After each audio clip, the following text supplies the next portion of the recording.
ouais, ils sont forts, je les admire, ouais, je suis content d'être là, ouais, j'adore, je les adore. Mais elle a rage, elle a rage. Salut les potos, on se retrouve aujourd'hui pour la revue de l'épisode 24 de Blue Lock, épisode qui marque aussi la finale de la saison. Et boy, j'ai beaucoup à dire. J'ai quand même pas mal à dire et j'avoue que je suis mitigé. Je me disais par rapport à cet épisode, autant j'ai des bonnes choses, autant il y a beaucoup de choses aussi qui n'ont pas du tout marché. Donc c'est plus à temps de rentrer tout de suite au vif du sujet. Déjà le match contre l'équipe du SEC mondial. Ok, d'accord, je peux comprendre que c'est un match qui sert vraiment à mettre en valeur à quel point les mecs du Blue Lock sont encore très loin derrière. Mais il y a beaucoup de choses qui m'ont dérangé dans ce match. Mais avant d'abord, c'était quand même sympa en fait d'avoir la petite copie de Kylian Mbappé version animée, qui en fait c'était un Français jeune et puis il aussi courait comme Kylian Mbappé et tout. Sa force c'était sa vitesse et tout. Donc ouais, c'était quand même cool de voir ça. C'était quand même assez, c'était un beau clin d'œil au fait aux joueurs. Mais à part ça maintenant, dans le match en lui-même, et dans son déroulement, il y a trois choses qui m'ont vraiment dérangé. Numéro un, le voice acting. Oui, mais franchement, en vrai, est-ce que c'est moi juste qui était sourd ou est-ce que les mecs étaient ultra difficiles à entendre? Mais en gros, ils sont supposés parler anglais, mais tu n'entends même pas un mot d'anglais en fait dans ce qu'ils disent. En gros, techniquement, les gars sont supposés parler anglais, tu vois, parce qu'ils ne parlent pas japonais. Donc là, du coup, en fait, l'anglais, mais en fait, tu n'arrives à rien entendre. Genre, tu fais l'effort d'entendre. À un moment donné, je me disais, est-ce que c'est moi qui n'arrive plus à entendre parler anglais ou c'est quoi? Je ne sais pas, mais bon, c'est quand même assez dommage par rapport à ça. Et le seul qu'on arrivait à entendre, c'est le mec british, là, parce que oui, clairement, lui, il a un accent british, donc ça va. Donc, on a pu l'entendre. Mais le reste, rien du tout. Deuxième point, c'est à quel point est-ce que le match était vraiment très répétitif, rapide. Ok, je comprends que on veut nous montrer que les gars sont ultra forts et que le bloc, les gens ne vaut rien du tout. Ok, d'accord. Mais tu vas pas nous mettre deux buts et après nous faire genre des collages rapides en 3, 4, 5 pour montrer. Au moins, montre-nous genre les 5 buts dans leur entièreté, tu vois. Ne nous montre pas juste genre des collages après les actions, but. Je trouve que ça enlève quand même de l'aspect au match. Alors oui, on veut nous montrer à quel point les gars sont forts, mais montrez-le-nous bien, quoi, tu vois, genre, on n'a pas demandé non plus de nous faire, genre, de grandes actions de but et tout. Non, on a juste demandé, montre-nous les buts correctement, quoi, tu vois, tu ne montres pas deux buts, puis après, tu nous montres, genre, le troisième et le quatrième, genre, rapide, puis après, le cinquième, bah, c'est juste une action, genre, le gars se retrouve devant le goal, il fait un passement de jambes, il frappe, but, genre, limite, en fait, c'est qu'en fait, les gars du bloc, c'est juste, genre, des nulos, en fait, genre, c'était vraiment, genre, des bébés comparés à eux. Ok, on comprend, mais quand même, genre, un petit peu quand même d'application, quoi, sur ce truc. Bref, et le troisième truc, ça, c'est au niveau de l'attitude de Isagi et de Rin, et plus Isagi et Rin en tout cas. Parce que Isagi était juste vraiment un émerveillement face à la force des gars du 5 mondial. Et alors que tu as un Rin qui s'est battu jusqu'à la fin, qui a tout donné, mais qui est vraiment allé à fond. Ok, genre, Rin, c'est bon, ça passe, genre, c'est normal, c'est un battant de base. Mais Isagi, quand même, mec, c'est le personnage principal. Comment est-ce que tu as des mecs que tu affrontes, mec? Et tu te dis, ouais, ils sont forts, je les admire, ouais, je suis content d'être là, ouais, j'adore, je les adore.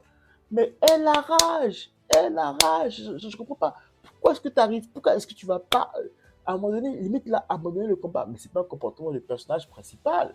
Non, c'est pas un comportement du personnage principal du tout. Genre, à quel moment le personnage principal d'un manga de sport, genre, il se met à abandonner, il est là en mode, waouh, ah, c'est génial, ils sont trop forts. Ah, genre, je suis en admiration. Et c'est ça aussi qui arrive parfois chez Segi, c'est que dès qu'il a un adversaire ultra fort, à un moment donné, pendant les premières fois qu'il affronte le gars, il est en admiration. Et c'est après qu'il se prenne une déroutée, qu'il se réveille en mode ouais, c'est bon, maintenant il faut que je me réveille et tout. C'est la même chose qui est arrivée.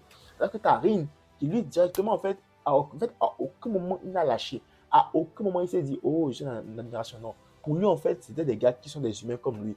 Donc, il allait l'affronter. Genre, pour eux, ils ont deux bras, deux jambes. Donc, ils sont battables. Et du coup, Rin, il a tout donné dans cette partie, du début jusqu'à la fin, alors que tu as Isagi et autres qui étaient genre, franchement, pour le personnage principal, c'était pas trop ça. Puis, je sais pas vraiment qui fait cette partie-là en vrai. Puis, du coup, bah, ils se sont fait éclater, puis ils se sont retrouvés dans leur quartier tranquille.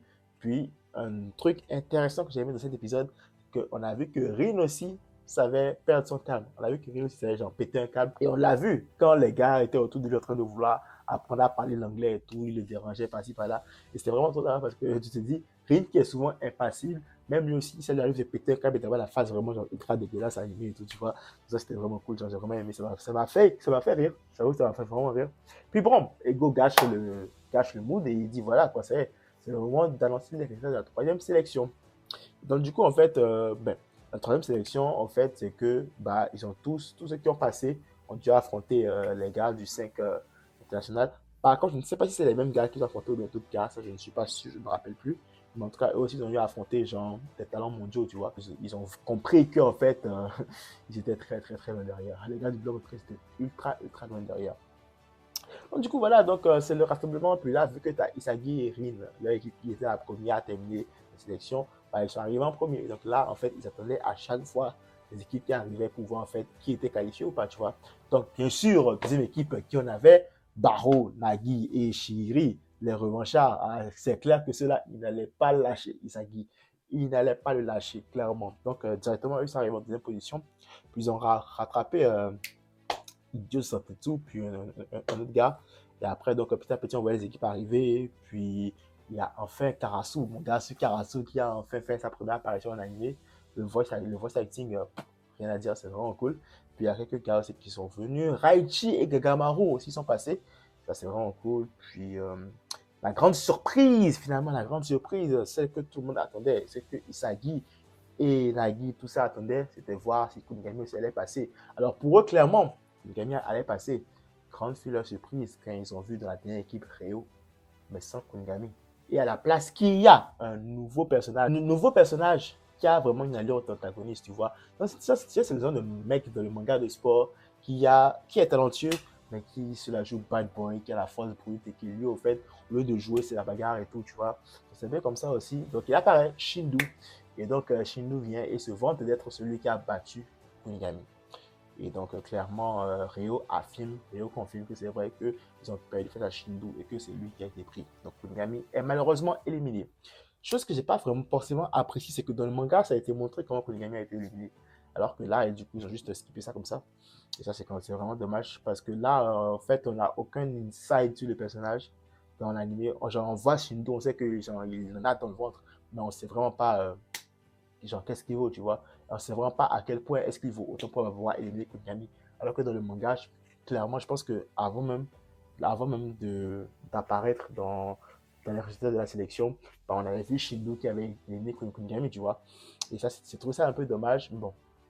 Et donc, tu sais, classique, Shindu cherche les noirs, il essaie même d'attaquer Isagi. Mais en fait, ce gars, il reste pas tranquille. Et c'est pour ça que Kunigami manque en fait. C'est que tu te dis que si Kunigami avait été là, genre, ce serait jamais passé. Genre, un mec qui se lève et qui tape quelqu'un, si Kunigami était là, genre, Kunigami l'aurait calmé de suite. Et donc voilà, ça montre encore une fois l'absence de Kunigami. Et c'est dommage. Et donc, du coup, là, tu as Bashira, hein, Bashira qui doit venir au match. Je ne savais même pas que Bashira aussi, il était vraiment dans ce mode-là. Il était comme, allez, vas-y, viens, je vais te battre, viens, te battre. Et là, il balance une insulte en mode, vas-y, l'homme accro au laser UV. Et là, le mec, il lui répond, genre, c'est un pointage naturel. Et là, le silence dans la salle, mon frère, moi, quand on regardait l'épisode, on se dit, mais attends, qu'est-ce qui s'est passé là? On se dit, mais attends, il y a quelque chose qui est passé sous le radar là.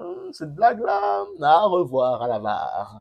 Mais bon, bref, donc du coup, Ego après vient les voir et les fait comprendre que voilà, le projet bloc est en danger. En effet, bien sûr, avec les différentes réunions avec les autres instances ont vu que finalement, en fait, le projet leur coûte beaucoup et que les parents ne sont pas contents. Bref, ils ont inventé pas mal d'excuses. En tout cas, ils veulent dissoudre le projet. Et là, du coup, Ego les a défiés en mode, ok, d'accord. Vous voyez vos joueurs U20 là, ramenez-les. Moi aussi, je ramène mes petits blocs et on va voir, on va s'affronter. Donc là, maintenant, c'est un match vraiment à qui tout double. Si les gars du bloc gagnent, ils absorbent l'équipe des U20. Mais si l'équipe des U20 gagne, le bloc est. Et donc, du coup, là, ça nous promet enfin un match épique. Franchement, ça, c'est l'un des meilleurs matchs que j'ai regardé à vie dans un manga de sport. Il était juste épique ce match. Franchement, ce n'est même pas des exagérations quand je dis que c'est l'un des meilleurs matchs de manga de sport que je donné de regarder. Et donc, plaisir à part que ça promet comme match. Donc là, du coup, en fait, non seulement il va affronter l'équipe des U20 du Japon avec une équipe constituée que d'attaquants, mais aussi nos amis vont devoir affronter ce cher Hitoshi Sae. Oh là là là là là là là là, mais attends, mais il y a un truc moi qui me dérange avec ça, c'est que ok, Sae a été appelé pour rejoindre l'équipe des U20. Mais attends un peu, c'est pas le même Sae qui genre râlait par rapport à l'équipe du Japon qui disait que ouais, les Japonais en fait ils valent rien du tout. Je sais pas que aucun Japonais n'est capable de rattraper ses passes, genre il est pourri, il ne préfère mourir que de jouer pour le Japon. Et là, il va jouer pour les équipes U20. Alors que dans le même temps, il était fasciné par le projet Block. En fait, la logique veut que s'il doit jouer pour une équipe au Japon, c'est une équipe du bloc, tu vois. Maintenant, il va jouer pour l'équipe des U20 du Japon. À la place, une équipe qu'il a bâché pendant 5 minutes, le premier épisode. Ah, c'est sûr qu'il a reçu son petit pactole, le petit ça y est. Bref, en tout cas, mais je sais que la raison a été donnée dans le manga. Mais tu sais, quand tu regardes l'animé et tu la regardes juste une fois et que tu penses un peu à ça, tu te dis, mais attends, c'est pas logique, quoi, tu vois. Bref, du coup, donc, les gars du projet Block vont devoir passer une autre sélection. Et de cette sélection-là, en fait, on aura les représentants du 11 de Block, 11 plus remplaçant, t'as compris, et contre l'équipe des U20 du Japon. Et donc là, en fait, il y a tout va contre notre équipe de Block, en fait. Genre, techniquement, sur le papier, ils n'ont aucune chance parce que déjà, il y a des joueurs qui ne joueront pas à leur poste. Ils ont du mal à jouer ensemble. C'est tous des égoïstes, ils vont chercher à se bouffer sur le terrain. Et en plus encore, ils auront des joueurs, genre des bêtes de joueurs en face. Donc vraiment, tu te dis, à aucun moment, en fait, ils ne peuvent gagner. C'est ça qui fait la beauté du truc, c'est que vraiment, le match là va nous délivrer des actions, de l'émotion et des trucs vraiment de dingue. Franchement, on n'est pas prêt. Et j'espère vraiment que l'adaptation de la saison 2 va aller jusqu'au match et qu'ils feront l'effort nécessaire. Je leur demande vraiment de faire l'effort nécessaire pour pouvoir corriger les défauts d'animation qu'on avait dans les matchs de la saison 1 pour avoir une expérience géniale pour ce match de la saison 2, tu vois. Bref, du coup, c'était un épisode pas mal en fait. C'est un épisode qui avait servi de transition, clairement, parce que là, on ne pouvait pas avoir une finale genre bing, bang, boom, tout va bien, tout va correct, parce que là, on a encore des événements en suspens et en plus, on a encore un autre grand événement qui arrive, en l'occurrence, le fameux match. Donc, du coup, cet épisode-là, oui, c'est une finale, mais c'est vraiment une transition pour permettre de poser les bases pour la saison 2, tu vois. Et j'aime bien parce qu'en même temps aussi, c'est un épisode qui va permettre de changer de ton à la dynamique de l'animé, du moins le temps de la saison 2. Parce que là, en fait, les mecs vont devoir mettre de côté leur ego, leur individualisme, pour pouvoir maintenant faire parler le collectif. Il ne s'agit plus d'eux, il s'agit même du projet Block. Il s'agit même d'une cause commune que tous ces joueurs-là auront à défendre, c'est-à-dire jouer ensemble pour pouvoir gagner l'équipe U20 et préserver le projet Block, quoi, tu vois. Ça, c'est intéressant parce que là, on aura un léger shift de mentalité. Enfin, ça, c'est sur le papier, après, ce sera autre chose. Mais c'est intéressant quand même que cet épisode-là, en fait, ait servi de transition pour pouvoir nous montrer, en fait, le pourquoi du comment est-ce que la dynamique pourrait changer entre les saisons, tu vois. Sinon, à part ça, bon, tu sais, il a eu des bons moments, il y a eu des mauvais moments dans cet épisode. Pour cette saison qui est confirmée, mais qui n'a pas encore été annoncée, et en plus de ça, il y aura un film sur Nagi. J'étais comme, oh, ok. Donc, je suis allé chercher, j'ai vu qu'il y avait, en fait, il y avait un manga sur Nagi, un spin-off sur Nagi. Là, c'est intéressant. Et là, je me suis dit, mais attends, pourquoi de tous les personnages, c'est un spin-off sur Nagi qui est en anime, qui a été fait? Et là, je me suis rendu compte qu'en fait, parce que Nagi fait partie des personnages les plus populaires, en fait, de Blue Lock. Et bon, après, tu m'étonnes, c'est quand même Nagi, quoi. Il pète la classe, c'est ouf. Mais voilà, quoi. Du coup, donc, on a une saison qui arrive et un film qui se prépare. Et mon pronostic sera peut-être, je sais pas moi, automne 2024, encore je pense, vite fait comme ça. J'en dis ça comme ça, je sais pas, mais je pense que c'est automne 2024, ça va se faire. En tout cas, tu es sûr, c'est que s'ils font le travail qu'il faut, nous ne sommes pas prêts pour la saison qui arrive. Autant la saison 1 était bien avec ses défauts, mais je pense que s'ils mettent le travail qu'il faut, nous aurons une saison 2, mais ultra, ultra, ultra explosif. Voilà, c'est tout cette petite revue de l'épisode final de la saison 1 du Block. Si tu aimé la revue, n'hésite pas à liker et laisser un commentaire, ça fait toujours plaisir. Si tu n'es pas encore abonné, ça fait encore plus plaisir. Max de like, max de partage. On se retrouve très très vite pour une nouvelle vidéo. Encore un bon ramadan à mes frères et sœurs musulmans. Prenez tous soin de vous et de vos proches. C'est tout pour moi.